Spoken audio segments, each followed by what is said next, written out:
늦은 밤 서울시 신설동 부근에 위치한 대학병원 응급실은 평소처럼 북적이고 있었습니다. 긴장감이 감도는 응급실 안에서는 환자들의 신음 소리와 의료진들의 빠른 발걸음이 뒤섞인 채 분주한 분위기가 이어지고 있었습니다. 대기실에는 환자들과 보호자들이 의자에 앉아 차례를 기다리고 있었고, 접수 데스크 앞에는 병원 측과 다급하게 대화를 나누는 사람들이 줄지어 서 있었습니다. 그때 노인이 천천히 응급실의 문을 열고 들어왔습니다. 허름한 검은색 재킷과 낡은 회색 바지를 입고 있었던 노연자 할머니는 조용히 접수 데스크로 다가갔습니다. 그녀는 걸음걸이가 다소 불안정해 보였으며 손으로 오른팔을 부여잡고 있었습니다. 얼굴에는 걱정과 피로가 가득한 표정이었습니다. 저기요. 할머니는 조용히 접수 간호사에게 말을 걸었습니다. 그녀의 목소리는 작았지만 어느 정도 다급함이 느껴졌습니다. 네, 어르신, 어디가 불편하셔서 오셨나요? 접수 간호사가 친절하게 물었습니다. 갑자기 오른팔이 저리고 머리가 어지럽네요. 계속 이렇게 힘이 없어서 걱정이 돼서 왔어요. 노연자 할머니는 약간 떨리는 목소리로 자신의 증상을 설명했습니다. 그녀는 팔에 힘이 들어가지 않는 듯 손가락으로 팔을 주무르며 간신히 몸을 지탱하고 있는 모습이었습니다. 혹시 쓰러지실 뻔했다거나 말이 잘 안 나오셨던 적은 있으신가요? 간호사가 물었습니다. 아니요, 그런 건 없었어요.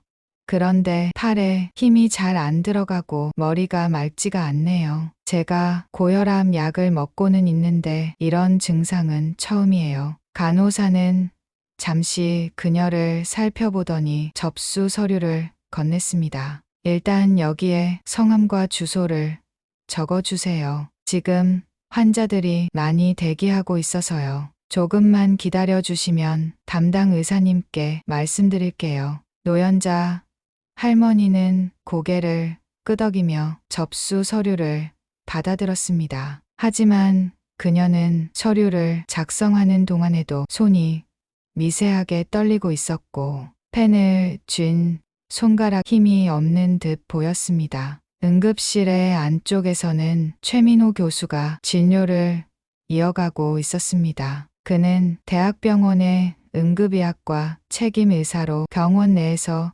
뛰어난 실력을 인정받고 있는 인물이었습니다. 그러나 바쁜 응급실 환경 속에서는 환자들에게 다소 차갑고 건의적인 태도를 보이곤 했습니다. 다음 환자 최민호 교수의 목소리가 날카롭게 울렸습니다. 그는 진료 차트를 빠르게 넘겨보며 환자를 살펴본 뒤 곧이어 다음 환자를 부르며 바쁘게 움직였습니다. 김수연 간호사는 최민호 교수를 보조하며 환자들을 안내하고 있었습니다. 수연은 평소 환자들에게 친절하고 공감적인 태도를 보이는 간호사였지만 응급실의 빠른 작업 흐름 속에서 모든 환자에게 세심하게 신경 쓸 여유는 없었습니다. 그녀는 접수된 환자들의 목록을 확인하던 중 대기실에 앉아 있는 노연자 할머니를 발견했습니다. 할머니의 이름과 증상이 적힌 차트를 보던 김수연은 걱정스러운 표정을 지었습니다. 최 교수님, 저기 대기 중인 할머니분인데요.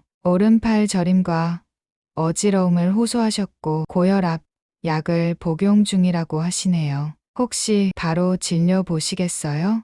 최민호 교수는 대수롭지 않다는 듯 차트를 흘깃 보더니 고개를 저었습니다. 저 정도 증상은 뇌졸중 같은 심각한 상황이라고 보기 어렵습니다. 나이 드셔서 혈압이나 순환 문제로 생긴 일시적인 증상일 가능성이 높아요. 지금 응급 환자들만으로도 벅차니까 그런 환자까지 우리가 신경 쓸 여유는 없어요. 김수연은 잠시 망설였습니다. 그래도 혹시 모르니까 간단히라도 살펴보면. 최민호는 그녀의 말을 끊으며 단호하게 말했습니다. 수연 씨, 지금 우리가 처리해야 할 환자들만으로도 시간이 부족합니다. 그렇게 가벼운 증상은 보건소나 동네 병원에서도 충분히 봐줄 수 있어요. 지금 당장 생명이 위험한 환자들부터 처리합시다. 김수연은 더 이상 반박하지 못하고 고개를 끄덕였습니다. 잠시 후 김수연은 대기실로 나가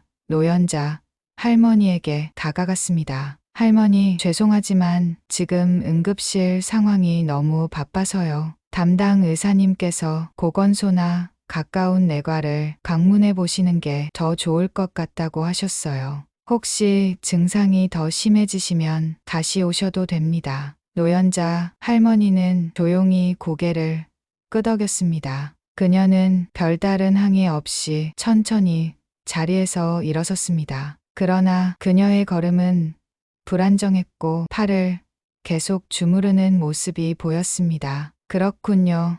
알겠습니다. 그녀는 작게 한숨을 내쉬며 응급실을 나섰습니다. 복도를 걸어가는 그녀의 뒷모습은 기운이 없어 보였고 얼굴에는 피로와 외로움이 가득했습니다. 그녀는 병원 문을 나서며 잠시 하늘을 바라보았습니다. 차가운 밤 공기가 그녀의 몸을 감싸며 더욱 쓸쓸하게 느껴졌습니다. 다음 날 아침 대학병원의 박상훈 병원장은 청소처럼 병원장실에 앉아 커피 한 잔을 마시며 하루 일과를 준비하고 있었습니다. 몇 시간 후에는 서울중앙대학교와 공동으로 주최하는 기자회견이 예정돼 있었습니다. 이번 기자회견은 그동안 준비해 온 기부금 프로젝트를 발표하기 위한 자리였습니다. 박 병원장은 이미 몇 주 전부터 이 프로젝트를 성공적으로 추진하기 위해 심혈을 기울였고 그 중심에는 노연자 재단의 10억 원 규모의 기부금이 있었습니다. 이 기부금은 병원 내 최신 의료기기 도입과 새로운 응급의료센터 건립을 위한 핵심 자금으로 예정돼 있었습니다. 120억이라 이번 프로젝트만 잘 마무리되면 병원의 명성이 한층 더 올라가겠지. 다음 날 아침 병원장실은 평소처럼 고요했습니다. 박상훈 병원장은 책상에 앉아 오늘의 주요 일정을 점검하고 있었습니다. 오늘 오후에는 병원과 서울중앙대학교가 공동으로 준비한 기자회견이 예정되어 있었습니다. 몇 달 동안 준비해 온 프로젝트를 공식적으로 발표하는 자리였고, 이는 병원과 대학 모두에게 중요한 순간이었습니다. 이번 기자회견의 핵심은 노연자 재단의 20억 원 규모의 기부금이었습니다. 이 기부금은 병원의 응급의료센터 확장과 최신 의료기기 도입에 사용될 예정이었고, 이를 통해 병원의 명성과 의료 서비스의 질을 한층 더 높일 계획이었습니다. 박 병원장은 이 프로젝트가 병원과 대학의 위상을 크게 높일 것이라고 확신하고 있었습니다. 박 병원장은 커피를 한 모금 마시며 창밖을 바라보았습니다. 병원 앞 도로는 늘 그렇듯 바쁘게 움직이는 차량들로 가득했고, 병원 안에서는 환자들과 의료진들이 분주히 움직이고 있을 것이 분명했습니다. 그는 오늘이 병원 역사에 기록될 중요한 날이 될 것이라고 생각하며 미소를 지었습니다. 그러나 그의 여유로운 아침은 갑작스럽게 찾아온 한 통의 전화로 인해 전혀 다른 국면으로 접어들었습니다. 비서가 병원장실 문을 두드리며 서둘러 들어왔습니다. 비서는 평소와 달리 긴장한 표정을 짓고 있었습니다. 원장님, 지금 노연자 재단에서 긴급하게 전화가 왔습니다. 직접 받으셔야 할 것 같습니다. 박 병원장은 순간 당황했지만 표정에서는 아무런 내색도 하지 않은 채 고개를 끄덕였습니다. 재단에서요? 무슨 일인지 알 수 있나요? 비서는 고개를 저으며 대답했습니다. 정확한 내용은 말씀하지 않으셨습니다. 그러나 정성호 이사장님께서 직접 통화하고 싶다고 하셨습니다. 박 병원장은 약간의 불안감을 느끼며 전화를 집어들었습니다. 안녕하세요. 저는 박상훈 병원장입니다. 무슨 일로 전화를 주셨는지요? 전화기 너머로 정성호 이사장의 차분한 목소리가 들려왔습니다. 안녕하십니까, 박 병원장님. 이른 시간에 연락드려 죄송합니다. 다름이 아니라 저희 재단 이사회에서 중요한 결정을 내리게 되어 이렇게 직접 전화를 드리게 되었습니다. 박 병원장은 순간 가슴이 철렁 내려앉는 듯한 느낌을 받았습니다. 재단에서 직접 전화를 걸어오는 경우는 대부분 긍정적인 내용이었지만 지금 이사장의 목소리에서는 어딘가 무거운 분위기가 느껴졌습니다. 그는 침착한 목소리로 물었습니다. 중요한 결정이라니요? 혹시 무슨 문제가 생긴 것입니까? 정 이사장은 잠시 침묵을 유지하더니 신중한 어조로 말을 이어갔습니다. 박 병원장님, 유감스럽게도 저희 재단에서 병원과 진행하기로 했던 120억 원 규모의 기부금을 취소하기로 결정했습니다. 그 말을 듣는 순간 박 병원장은 자리에서 몸이 굳어버린 듯 했습니다. 그는 믿기지 않는다는 표정으로 전화를 쥔 손을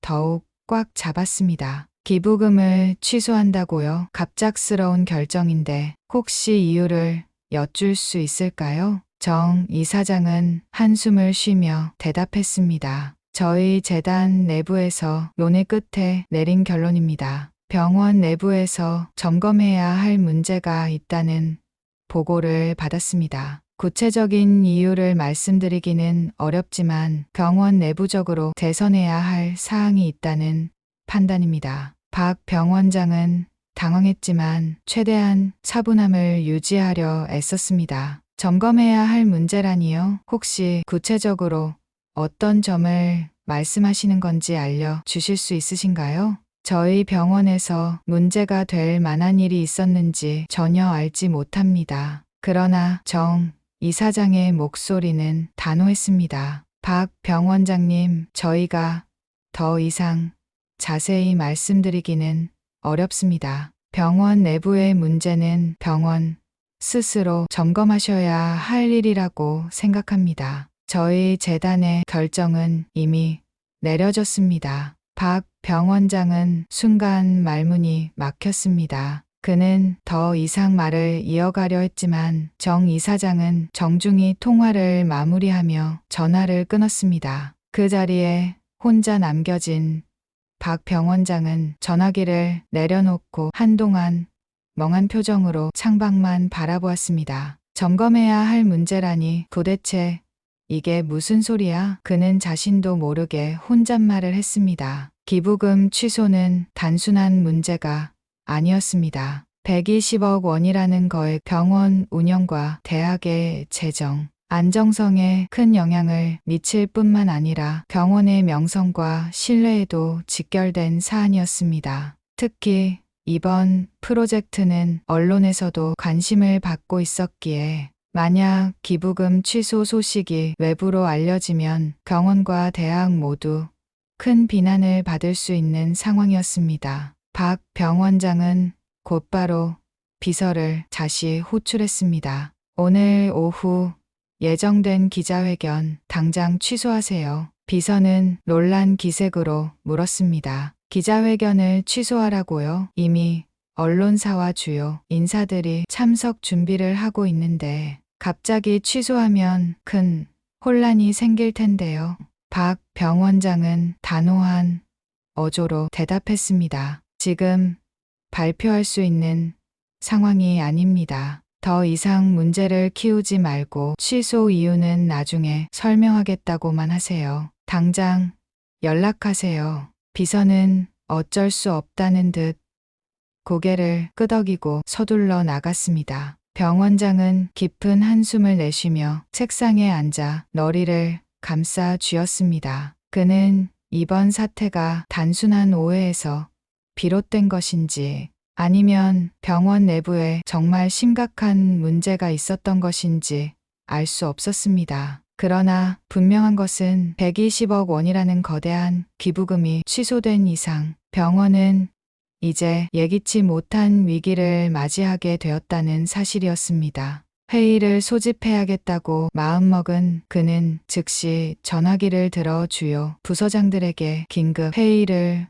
요청했습니다. 응급실부터 시작해서 모든 부서에서 문제가 될 만한 일을 조사하라. 그는 이렇게 명령하며 문제의 원인을 찾아야 한다는 압박감에 사로잡혔습니다. 박상훈 병원장은 병원장실에서 1시간 넘게 전화와 이메일을 확인하며 노연자 재단의 기부금 취소 이유를 파악하기 위해 고군분투하고 있었습니다. 재단 측에서 명확한 답변을 주지 않으니 답답함만 더해갔습니다. 이대로 있을 수는 없어. 그는 크게 한숨을 내쉬며 자리에서 일어났습니다. 병원 운영에 있어 10억 원이라는 기부금은 단순한 금전적 지원이 아니었습니다. 이번 프로젝트는 병원의 명성과 신뢰를 상징하는 일이었고 기부금 취소로 인해 병원과 대학이 겪게 될 타격은 상상 이상이었습니다. 더구나 기자회견까지 취소된 상황에서 언론은 이미 의심의 눈초리를 보내고 있을 가능성이 높았습니다. 그는 즉시 병원 내부 조사를 지시했습니다. 특히 응급실과 관련된 사건이 이번 기부금 취소와 연결된 것일 수도 있다는 판단이 들었습니다. 응급실은 병원 서비스의 최전선이자 환자와 병원의 첫 접점이기 때문이었습니다. 응급실 CC 확인해보자. 거기서 실마리를 찾을 수 있을지도 몰라. 박 병원장은 보안팀을 통해 전날 밤 응급실 CCTV 영상을 요청했습니다. 보안실에서 박 병원장은 응급실의 영상을 하나하나 꼼꼼히 살펴보기 시작했습니다. 영상 속에서는 늘 그렇듯이 분주히 움직이는 의료진과 환자들의 모습이 보였습니다. 대기실에 앉아있는 사람들, 접수 데스크 앞에서 차례를 기다리는 환자들,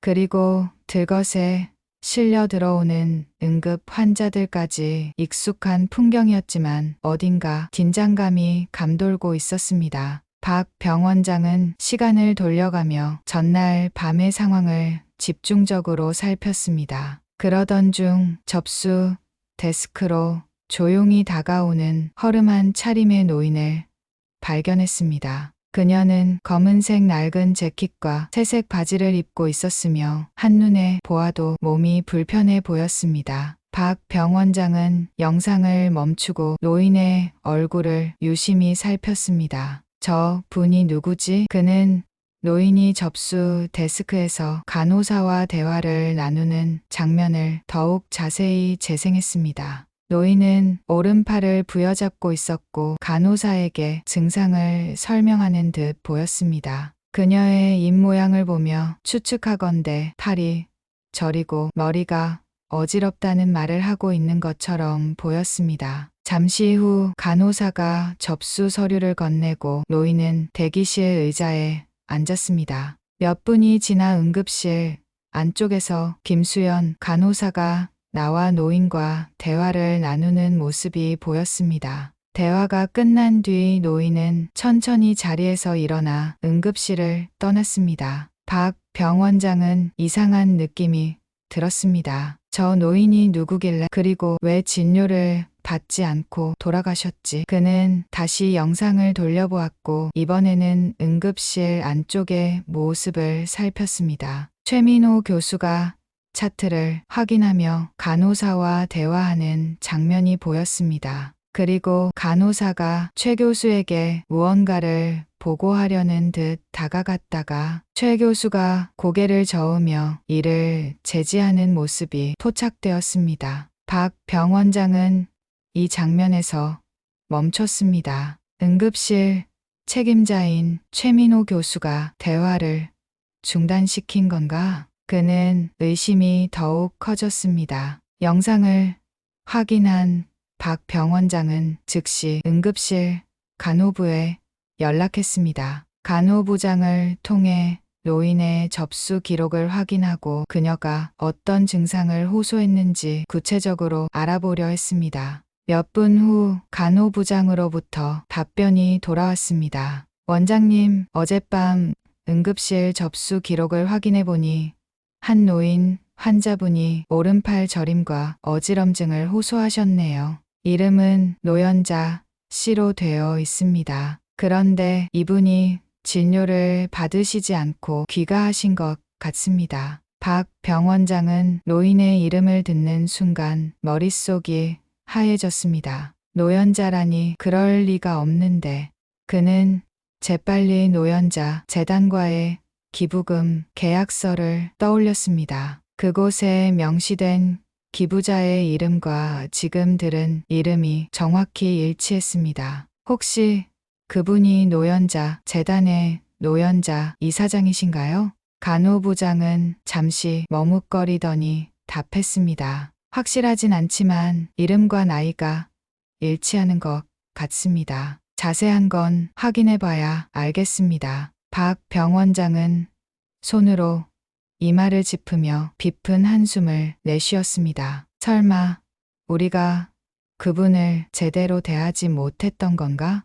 박 병원장은 즉시 응급실 책임자인 최민호 교수와 김수연 간호사를 호출했습니다. 두 사람은 당황한 표정으로 병원장실에 들어섰습니다. 박 병원장은 침착하려고 노력했지만 그의 목소리에는 이미 분노와 실망이 섞여 있었습니다. 어젯밤 응급실에서 팔저림과 어지럼증을 호소하신 노연자라는 환자분이 있었던 걸로 확인됐습니다. 그런데 그분이 진료를 받지 않고 돌아가셨더군요. 어떻게 된 일인지 설명해 주시겠습니까? 최민호 교수는 당황한 표정을 지으며 말을 꺼냈습니다. 원장님, 어젯밤 응급실은 환자들로 가득 차 있었고 긴급한 상황이 많았습니다. 제가 기억하기로는 노연자라는 이름의 환자분은 생명이 위급해 보이지 않아서 간단한 확인 후에 귀가를 권유했던 것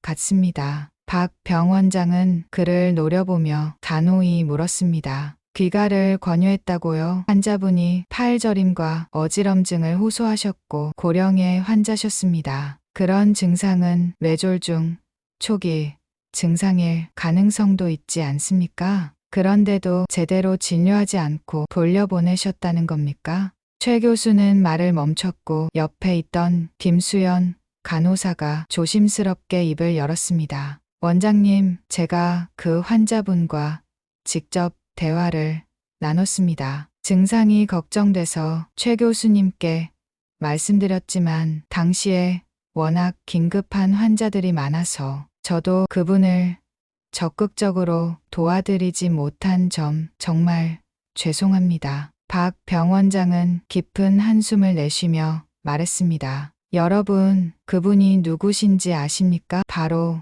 우리가 120억 원 규모의 기부금을 받기로 한 노연자 재단의 이사장이십니다. 최민호 교수와 김수연 간호사의 얼굴은 순식간에 굳어졌습니다. 이 일이 어떻게 이렇게까지 되었는지 그리고 어떻게 수습해야 할지 생각해 보십시오. 이번 일로 병원 전체가 큰 위기에 처하게 될지도 모릅니다. 박상훈 병원장은 병원장실에 앉아 깊은 한숨을 내쉬고 있었습니다. 방금 전 응급실의 CCTV 영상을 통해 전날 밤 노연자 할머니가 적절한 진료를 받지 못하고 돌아가는 장면을 직접 확인한 그는 도저히 믿기지 않는다는 표정으로 책상 위에 놓인 서류들을 바라보고 있었습니다. 120억 원 규모의 기부금을 약속했던 노연자 재단의 이사장이 우리 병원 응급실에서 그렇게 쫓겨나다시피 돌아가셨다니 도대체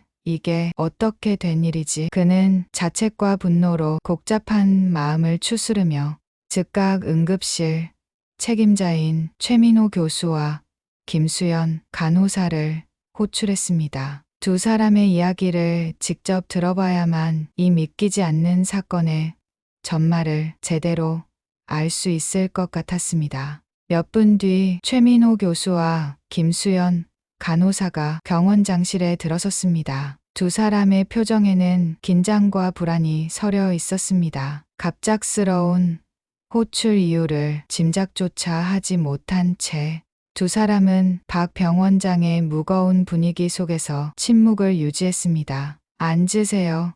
박 병원장은 짧게 한마디를 건넸고 두 사람은 조심스럽게 자리에 앉았습니다. 어젯밤 응급실에서 팔저림과 어지럼증을 호소하셨던 노연자라는 환자분이 계셨죠. 박 병원장은 그들의 반응을 살피며 차분한 어조로 물었습니다. 최민호 교수의 얼굴이 순간적으로 굳어졌고 김수연 간호사는 고개를 약간 숙이며 강황한 기색을 보였습니다. 네, 원장님, 기억이 납니다. 최민호 교수가 먼저 답했습니다. 그분이 진료를 받지 못하고 돌아가신 이유가 무엇입니까? 박 병원장은 날카롭게 물었습니다. 그의 목소리에는 분노가 담겨 있었습니다. 최민호 교수는 잠시 머뭇거리더니 조심스럽게 입을 열었습니다. 원장님, 어젯밤 응급실은 정말 바빴습니다. 생명이 위급한 환자들이 계속 들어오고 있었고 저희 의료진도 모두 최대한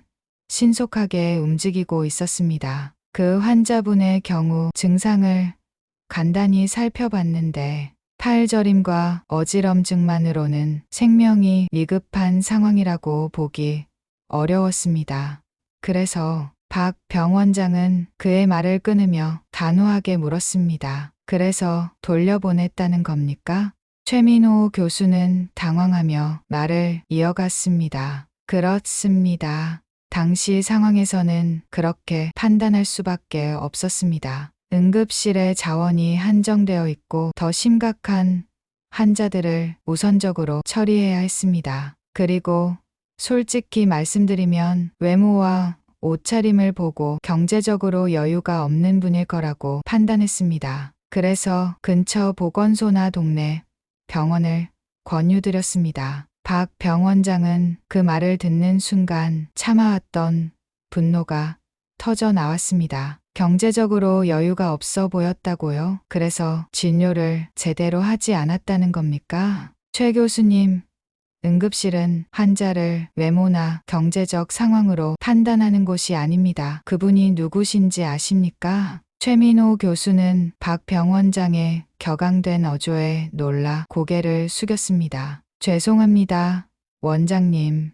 하지만 당시에는 정말 그분은 바로 우리가 120억 원 규모의 기부금을 받기로 한 노연자 재단의 이사장이십니다. 그분이 어젯밤 우리 병원에서 그렇게 무시당하고 돌아가셨습니다. 박 병원장의 말에 최민호 교수는 충격을 받은 듯 아무 말도 하지 못했습니다. 그의 얼굴에는 당혹감과 불안감이 스쳐 지나갔습니다. 옆에 앉아있던 김수연 간호사는 고개를 더욱 깊이 숙이며 조용히 말을 꺼냈습니다. 원장님, 제가 그 환자분과 직접 대화를 나눴습니다. 할머니께서 불안해 보이셨고 증상이 걱정돼서 최 교수님께 말씀드렸습니다. 하지만 교수님께서 생명이 위급하지 않다고 판단하셨고 저도 상황이 여의치 않아서 적극적으로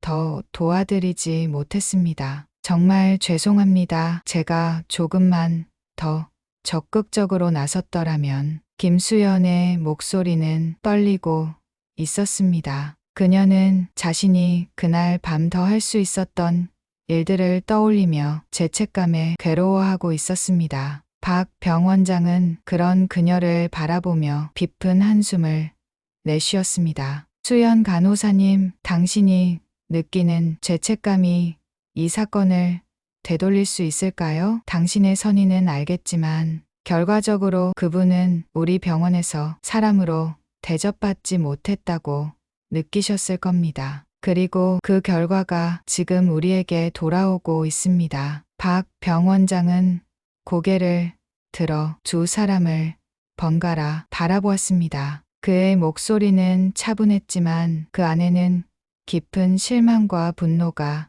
담겨 있었습니다. 최 교수님, 그리고 김 간호사님, 이번 일로 병원 전체가 큰 위기에 처했습니다. 응급실은 병원의 얼굴입니다. 그런데 그 얼굴이 환자를 외모나 경제적 상황으로 판단하고 생명이 위급하지 않다는 이유로 돌려보냈습니다. 그것도 우리 병원과 대학에 막대한 비부금을 약속한 분을요. 이게 병원이 할 짓입니까? 최민호 교수는 아무 말도 하지 못한 채 고개를 떨구었습니다. 김수연 간호사는 눈물을 참으려는 듯 고개를 숙인 채 손을 꽉 쥐고 있었습니다. 이번 사건은 단순히 두 분의 잘못으로 끝날 일이 아닙니다. 병원의 신뢰와 이미지를 실추시킨 책임은 모두가 져야 합니다. 하지만 두 분이 이 사건의 중심에 있다는 점은 분명합니다. 앞으로 병원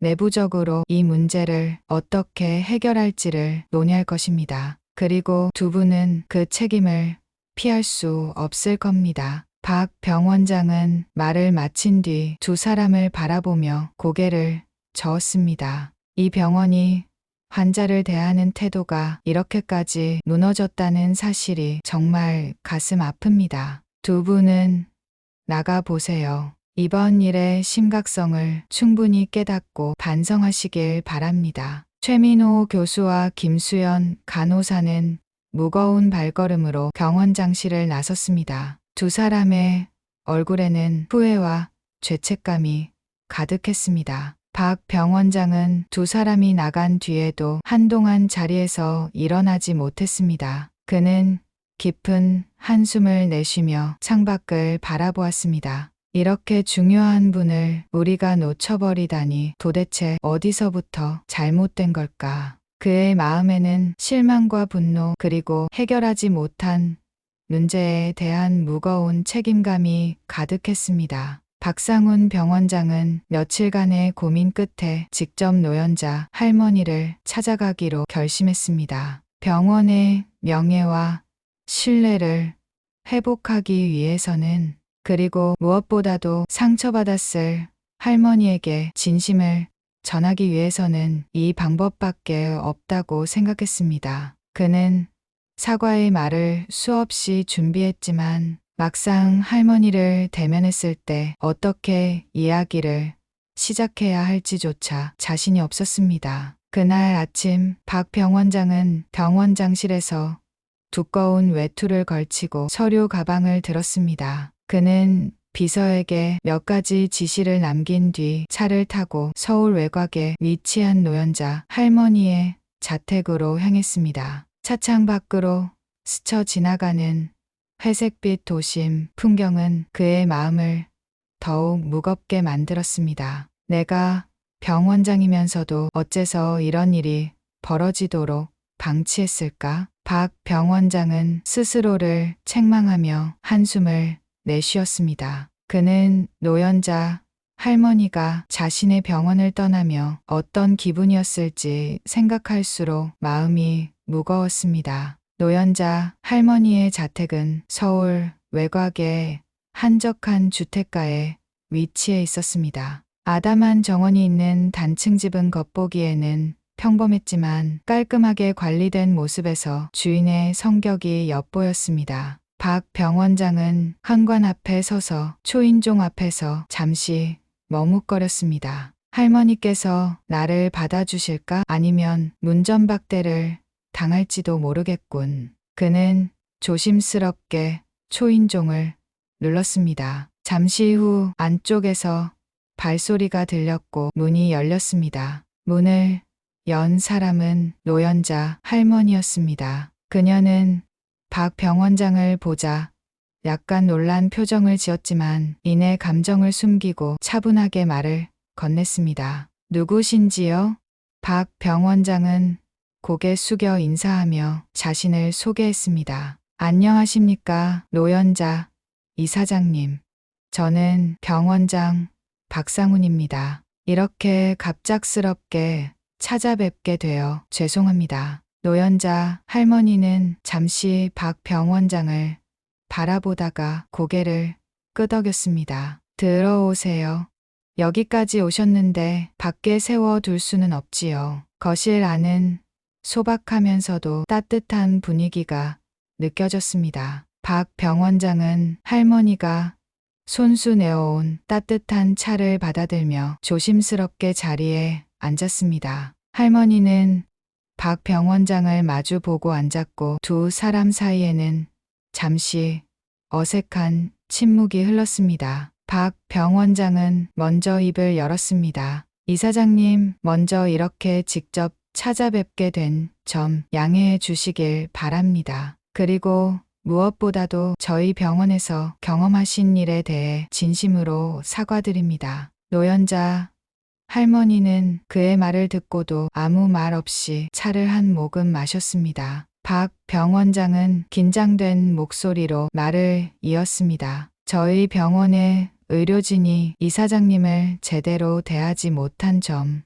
그리고 진료를 받으실 권리를 소홀히 한 점에 대해 병원장으로서 깊이 반성하고 있습니다. 이사장님께서 저희 병원을 믿고 기부를 결정하셨는데 그런 신뢰를 저버린 점 정말 죄송합니다. 노연자 할머니는 차를 내려놓고 천천히 입을 열었습니다. 병원장님, 사과의 말씀은 잘 들었습니다. 하지만 제가 기부를 결정했던 이유는 병원이 돈이 필요해서가 아니었습니다. 저는 이 병원이 사람을 살리는 곳이 되길 바랐습니다. 그런데 어젯밤 저는 그곳에서 제가 사람으로 대접받지 못한다고 느꼈습니다. 박 병원장은 할머니의 말을 듣고 고개를 숙였습니다. 그녀의 차분한 목소리에는 깊은 실망과 슬픔이 담겨 있었습니다. 이사장님, 정말 송구스럽습니다. 저희 병원이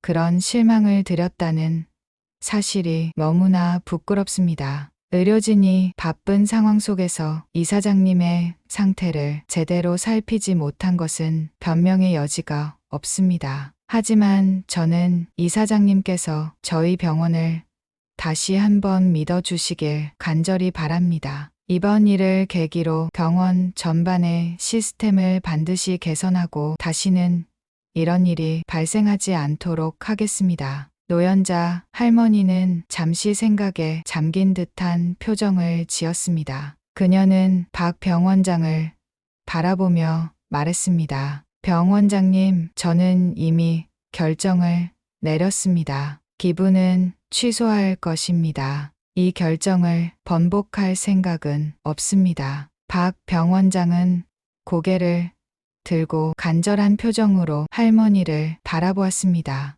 이사장님, 저희 병원은 아직도 이사장님의 신뢰가 필요합니다. 저희를 위해 다시 한번 기회를 주실 수 없겠습니까? 노연자 할머니는 고개를 저으며 단호하게 대답했습니다. 병원장님, 신뢰는 한번 무너지면 되돌리기 어렵습니다. 제가 기부를 취소하는 이유는 단순히 화가 나서가 아닙니다. 제가 느낀 실망감이 단순한 개인적인 감정이 아니라 병원이 환자를 대하는 태도와 시스템의 본질적인 문제를 드러낸다고 생각했기 때문입니다. 이건 저 개인의 문제가 아닙니다. 병원 전체가 스스로를 돌아봐야 할 문제입니다. 박 병원장은 더 이상 할 말을 잃은 듯 고개를 끄덕였습니다. 그의 얼굴에는 깊은 후회와 무거운 책임감이 서려 있었습니다. 노연자 할머니는 박 병원장을 조용히 배웅했습니다. 그녀는 문 앞에 서서 마지막으로 말을 건넸습니다. 병원장님, 저는 여전히 이 병원이 사람을 살리는 곳이 되길 바랍니다. 하지만 그것은 기부금으로 해결할 수 있는 문제가 아닙니다. 병원 안의 모든 분들이 그 본질을 다시 생각해 보셨으면 좋겠습니다. 박 병원장은 고개를 숙이며 대답했습니다. 말씀 명심하겠습니다. 이사장님께서 주신 말씀을 잊지 않고 병원을 반드시 재선하겠습니다. 오늘 시간 내주셔서 정말 감사드립니다. 그는 천천히 할머니의 집을 떠났습니다. 차로 돌아가는 동안 박 병원장은 계속해서 할머니의 말을 되새겼습니다. 병원의 본질, 환자를 대하는 태도, 그리고 잃어버린 신뢰. 그는 이 모든 것을 되찾기 위해 무엇을 해야 할지 고민하며 무거운 발걸음을 옮겼습니다. 며칠 뒤 노연자 재단에서 보도자료를 통해 공식적으로 기부 취소 결정을 발표했습니다. 보도자료는 간결하면서도 강렬한 메시지를 담고 있었습니다. 의료는 사람을 살리는 데 목적이 있어야 합니다. 그러나 환자를 겉모습으로 판단하고 그에 따라 진료를 제공하는 병원에는 더 이상 지원할 수 없습니다. 기부는 단순히 금전적 지원이 아니라 사람 중심의 가치를 실현하기 위한 것입니다. 이번 결정이 병원 관계자들이 의료의 본질과 환자에 대한 태도를 다시금 돌아보는 계기가 되길 바랍니다. 이 소식은 지역 언론뿐 아니라 전국적인 주요 매체들을 통해 빠르게 확산되었습니다. 헤드라인에서는 120억 기부금 취소 사건이라는 제목이 도드라졌고 대학병원은 순식간에 여론의 중심에 서게 되었습니다. 노연자 재단의 발표가 있은 다음 날 병원 앞에는 취재진이 몰려들었습니다. 기자들은 병원 측의 공식적인 입장을 듣기 위해 병원장실과 홍보실에 질문 공세를 퍼부었습니다. 병원 내부에서도 직원들과 의료진들은 술렁이며 이번 사건의 여파를 실감하고 있었습니다. 박상훈 병원장은 사태의 심각성을 누구보다도 잘 알고 있었습니다. 그는 병원의 명예가 이미 땅에 떨어졌다는 사실을 인정하지 않을 수 없었습니다. 대중은 병원 전체를 비난했고 환자들 역시 병원에 대한 신뢰를 잃고 있었습니다. 박 병원장은 기자회견을 열기로 결정했습니다. 무거운 책임감과 자책 속에서 그는 기자회견장에서 어떤 말을 해야 할지 고민을 거듭했습니다. 며칠 뒤 병원 1층 로비에 마련된 기자회견장에는 여러 언론사 기자들이 자리하고 있었습니다. 카메라 플래시가 번쩍이는 가운데 박 병원장이 천천히 단상으로 걸어 올라갔습니다. 그는 준비된 마이크 앞에 서서 한 손으로 메모를 잡은 채 다른 손으로 마이크를 조정했습니다. 안녕하십니까? 저는 병원장 박상훈입니다. 그의 목소리는 차분했지만 그 안에는 깊은 무게가 실려 있었습니다. 기자회견장을 가득 채운 사람들의 시선이 모두 그에게로 집중되었습니다. 박 병원장은 말을 이어갔습니다. 먼저 이번 사건으로 인해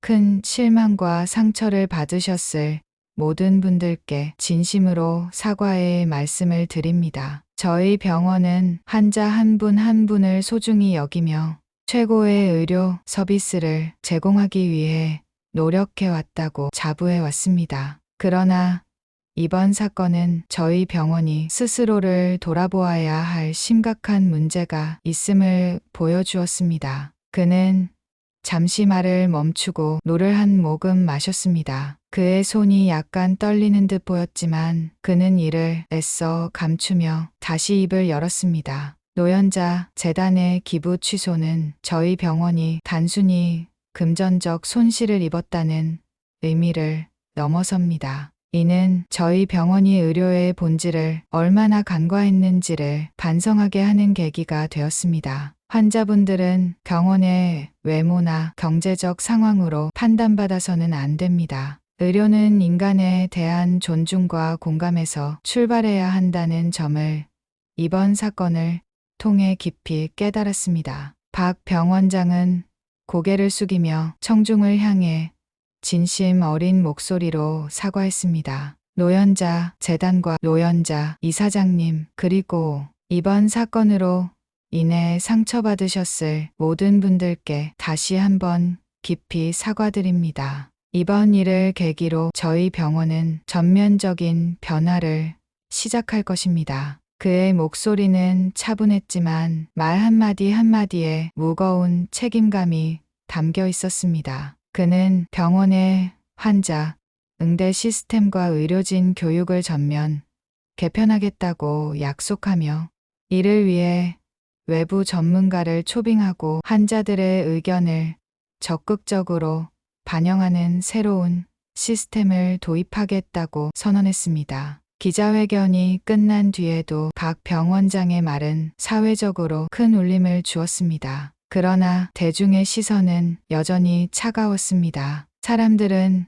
병원의 약속이 실제로 지켜질 수 있을지 회의적인 눈길로 지켜보고 있었습니다. 한편 노연자 할머니는 공식 발표 이후 별다른 인터뷰 요청을 받지 않았습니다. 그녀는 조용히 다음 기부처를 알아보는 데 집중했습니다. 그녀는 기부금을 실제로 환자들을 존중하고 의료의 본질을 지키는 병원과 대학 전달하기로 결심했습니다. 노연자 할머니는 자신의 신념을 담은 짧은 코멘트를 언론에 남겼습니다. 돈은 사람을 구하기 위한 수단일 뿐입니다. 그러나 사람에 대한 존중이 없는 곳에 돈은 의미가 없습니다. 저는 앞으로도 사람을 먼저 생각하는 곳을 돕기 위해 노력할 것입니다. 그녀의 말은 많은 이들에게 깊은 인상을 남겼습니다. 일부 병원과 대학은 그녀의 메시지를 진지하게 받아들이며 내부 시스템 개선과 환자 중심의 의료 서비스를 강화하기 위해 노력하기 시작했습니다. 최민호 교수는 사건 이후 한동안 언론의 주목을 받으며 비난의 대상이 되었습니다. 그는 병원에서의 역할을 유지했지만 이번 사건은 그의 의료인으로서의 태도를 근본적으로 바꾸는 계기가 되었습니다. 그는 환자 한 명 한 명과 마주할 때마다 그날 밤 노연자 할머니를 떠나보냈던 순간을 떠올렸습니다. 그때 왜 조금 더 신경 쓰지 못했을까? 그는 스스로에게 끊임없이 질문하며 의료라는 직업이 단지 병을 고치는 것이 아니라 사람의 존엄을 지키는 일임을 다시 깨닫게 되었습니다. 김수연 간호사 또한 이번 사건을 통해 깊은 반성을 하게 되었습니다. 그녀는 환자들을 대할 때 더 적극적으로 나서야겠다고 다짐했습니다. 병원 내에서 이루어지는 변화 과정에 간호사로서 기여하고자 노력하며 환자 한 명 한 명에게 더 나은 보살핌을 제공하기 위해 애썼습니다. 병원 이번 사건을 계기로 내부 시스템을 전면 개편했습니다. 병원은 환자 응대 매뉴얼을 새롭게 작성하고 의료진들에게 환자 존중과 공감 능력을 키우기 위한 교육 프로그램을 도입했습니다. 또한 환자들의 피드백을 적극적으로 수용하기 위한 전담 팀을 구성하며 환자 중심의 의료 서비스를 제공하기 위해 노력했습니다. 이 모든 과정은 병원에게는 큰 도전이었지만 동시에 신뢰를 회복하기 위한 첫걸음이기도 했습니다.